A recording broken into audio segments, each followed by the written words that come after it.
Welcome to Mrigashira, a podcast that communicates with communicators. This podcast is a tribute to our fantastic fellow professionals, colleagues and friends. I'm Charu Raizada and this podcast is brought to you in association with Digitales. On this episode, we look at measurement, which is integral to every PR campaign. If our strategy and the measurement framework are clear from the outset, it doesn't take much to get the green flag. Measurement and the way it is framed can have a real impact on the way a function is set up, its activity, its strategy, and ultimately its success.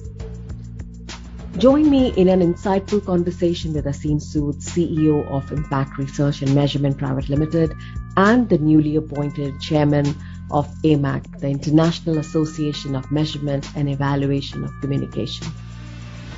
For those of us who know him, would agree that Aseem has been relentlessly working towards giving the comms industry a robust analysis and measurement matrix. And in 2017, he was honored with the AMAC Lifetime Fellowship Award for his contribution to the industry. Stay with me on Mrigashira. Hi Aseem, good to have you on Mrigashira. Congratulations for the chairmanship of AMAC. Thank you very much. My pleasure. It certainly has not been an easy ride, right? Changing mindsets, helping us comms professionals do away with vanity measures to gain campaign success. Kudos to you and the team for paving the way. Tell us what AMAC, the International Association for the Measurement and Evaluation of Communication, has been doing and what have been the biggest challenges. Great. So actually AMAC is an international body and you'll be surprised that it's not just the measurement firms who are our members, but it's also consulting firms, even management consulting firms. So we have management consulting firms, we have public relations consultancy firms, and we all get together once every year to not just celebrate the function of communication measurement, but also to think about how do we take the measurement space forward. We work on knowledge projects, we work on client education programs. And in all of this, our focus is always on ensuring that we are able to bring something new to our members so that they are able to go back and tell a better story, not just to the communicators, but to the business leaders also. I think we've come a long way. I mean, till very recently and few years back, we always heard that PR impact is not directly quantifiable. And over the years, we've kind of developed different methods to measure the impact of public relations, right?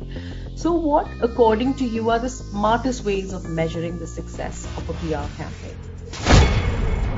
All right. So I'll break this question into two parts. And I say this because you started by saying, what is the way of quantifying the impact of PR? A lot of people believe that measurement is something that is only done to see whether we have done well in the past. And I first want to share some thoughts to suggest that that's a myth. And for that, I'm going to take a very simple example that if you go to a doctor, so if you go to a doctor, and if you were to complain to the doctor that, I have pain in my chest or my ribs, then the doctor will say, okay, wait, I'm first going to do an X-ray. We'll use the results of the X-ray to figure out what is it that we need to do. So for diagnosis, you do some measurement. And then what happens is, after the doctor suggests some medicines to you, you take those medicines and after a month you come back and the doctor says, again, we'll do a test, we'll do an X-ray. And he does this X-ray and then he compares the first X-ray with the last one. And then he says, oh, now I can see that we made progress or whether we've made progress or not. So now if you see, there are two steps to this process. One, we have used measurement for diagnosis. And two, we've used measurement to check whether we have made progress or not. Now, typically, people tend to believe that measurement is only required for the later part. But measurement's role in diagnosis is far, far bigger. A real life example of this in communication is that when we at Impact Research and Measurement work with clients, especially public relations firms who are our partners, we support them for pitches. So when they are pitching to a new company, we support them with measurement, because that diagnosis is what they are able to use to tell the prospect that this is what we believe you should be working towards, and this is how we can help you. So that's the first part of my answer. The second part is, how do you measure? So the good thing is that AMEC has done a lot of work in this area. So what we've done is, we've done two things. One, we have created a planning guide. It's called Integrated Evaluation Framework. It's again available for free. It's a free resource for all communicators, available on AMEC website. On this site, if you go and start using this tool, it'll guide you through the entire process of how you should prepare and plan for a good campaign with good measurement. That's one. The second thing is, you need those metrics, that now, if this is what I'm trying to do, what do I measure? And to do that, what we've done is, we've also created a number of suggested metrics. So there are metrics which are advised. You can look at those metrics and see what suits your program. And this journey started with a framework that we call Valid Metrics Framework. And again, this is a result of a knowledge initiative at AMEC, again available for free to everybody in the society. And you can use it to identify those metrics as well. But there's another aspect that you touched in your question, which is about quantifying. And usually when business leaders tend to quantify stuff, they tend to quantify stuff in dollars, rupees. And this is where we've been running a campaign where we've talked about how a practice which is called AVE, Advertising Value Equivalence, is a bad practice. It's not good. It doesn't help you. And we've been running this campaign for a number of years, and we are very happy to report in the latest survey that we did globally, the acceptance of AVEs has gone down drastically. So a lot of people come back to us and say, if not AVEs, then what? And that's where the integrated evaluation framework comes in, because it gives you a lot of options, and it tells you how, if you are clear about what your campaign objectives are, the framework will guide you on how to best connect the objectives to the results that you've achieved using the campaign. No, I completely agree with you. But you know what happens normally is, and that's where we tend to go wrong. And I'm glad you picked up this point about diagnosis, because typically what happens is a client says, I want coverage, with no clarity on what for and what is the problem we are trying to solve. And that's still a problem, because with a lot of clients, it's the far more evolved clients who are learning this. Over the years, I see we've been actually able to move the needle to some extent, but I think we still have a long way to go. Still international brands do look at EVE as the best way to measure, which to my mind and to your mind is not the right matrix. But unfortunately, hopefully we'll get there. But I think this is a very good point you made, that you have a tool on amec.org which could help people comms professionals prepare and plan for a campaign. And I think people should use that tool to learn more and understand more and take baby steps towards better measurements. So I'm going to ask you about online media. So there's a lot of discussion about PR distribution along the lines of how can we track links in coverage to a company's website to directly attribute PR activity to sales. Now, isn't this more like repeating the AVE model, where all content will need to include a backlink, be SEO ready? Are we somewhere being led by marketing on how PR should be measured? A very good question.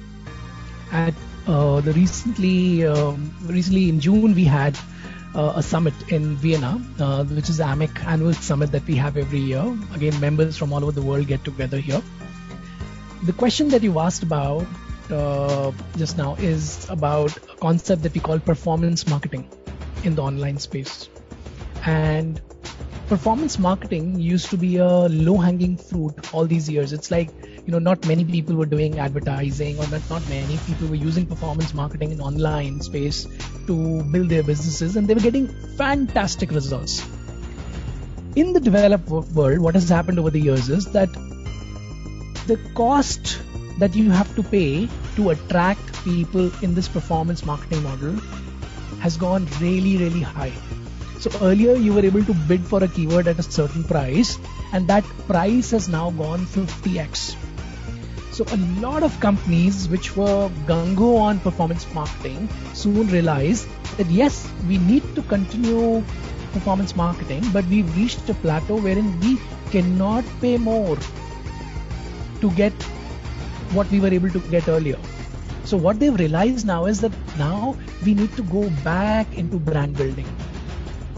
And this is something that is not happening in the developing world. In developing world, we still are getting a good return on performance marketing. So people are still gung-ho about it. But I can tell you, the way we have seen this in Europe, we have seen this in North America, this trend is going to come to India as well, wherein the cost or the money that you need to pay to bid for these keywords in the online space is going to be so high that you will reach that plateau again and come back to building the brands. And what better way to build the brand than to do PR? No, I think you made a very good point here, and I think we can already see traces of what you said happening here. Impact or outcomes of our communications is a complex thing to track, right? But with PR and comms professionals working towards ESG communications, opinion and behavior change communications, do they need to look at new tools or assets for measurement? Okay, so you used two terms, tools and frameworks. Now, these are two very different things in our world. The reason I say this is because if you come to our Amex website, we've developed both frameworks and tools. Now, frameworks tend to be available and applicable for a longer duration. Like integrated evaluation framework is a framework, it's not a tool. We have another tool which is called measurement maturity mapper. Now, in all of this, I must tell you, the most difficult part of any measurement campaign is articulating the communication objectives that a PR team or a PR professional has. Now, when we start working with clients, we tell them, the first thing you should do is talk to the business leader. Understand what help do they need for the objective that they have set, right? Then you please convert that objective that you've been asked to achieve into your own communication objective. I can promise you that when we survey our clients, and you must know that different clients are at different levels of maturity when it comes to measurement or communication. So you also talked about, clients just want coverage. I must say that's not bad. It's actually not bad because it all depends on how mature the client is on that communication measurement curve. So at Amex, we developed a tool which is called Measurement Maturity Mapper, M3 tool. What this tool does is it will ask you some questions. You just have to give answers to these questions. And once you've given answers to these questions, it will tell you how mature is your measurement program. And it'll tell you how does it compare with the other peers that you have in the industry.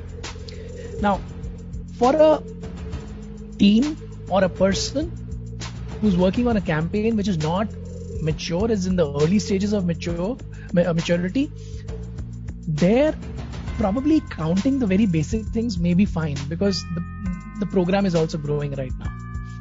But for established companies which have huge PR budgets, which have been in the public relations domain for a long time, from them it is expected that their maturity in terms of measurement program is going to be good.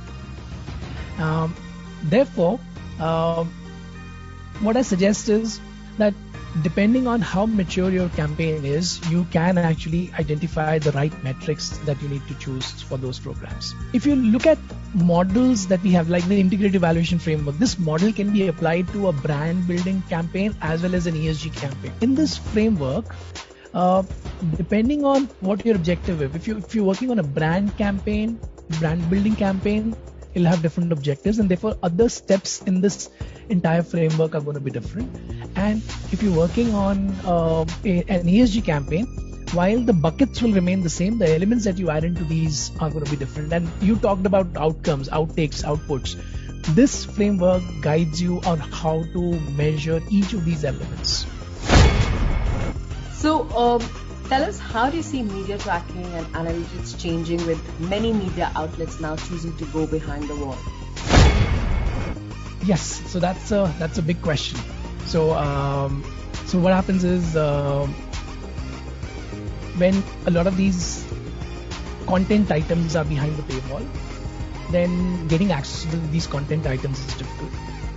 But in a way, we are able to solve it because the companies that we work with, they have access to these paywalled items, and there we use a combination wherein we do some work for them, and for the content that we don't have access to, they access that content and analyze that content at their end, and then we combine the results to present the combined view to the business leaders.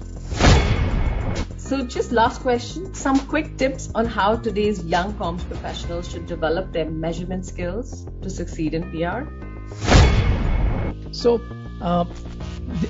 when I go to colleges and talk to PR professionals, at times I've heard people tend to say, though they say this in a joking manner, but they say, we are creative people, we can't work with data.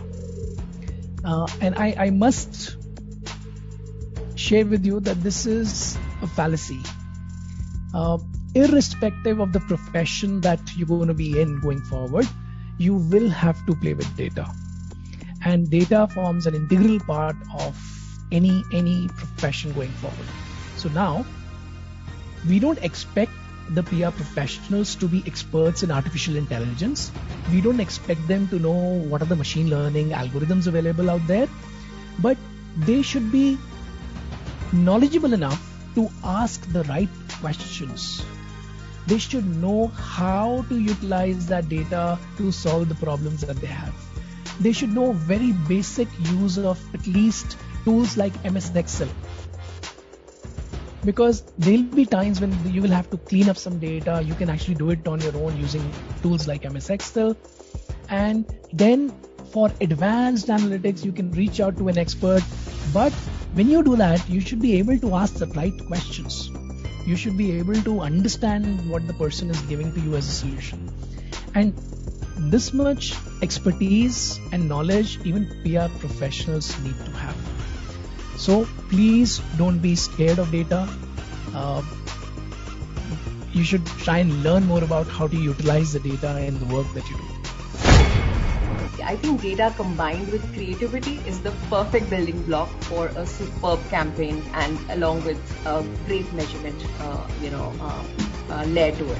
So thank you so much, Aseem, for joining us on Mrigashira. Pleasure having you. Hope you enjoy listening to Mrigashira, a podcast for communication folks. Do share your suggestions and feedback on Mrigashira at digitales.co.in. Have a great week ahead, and do not forget to tune in next week. Adios.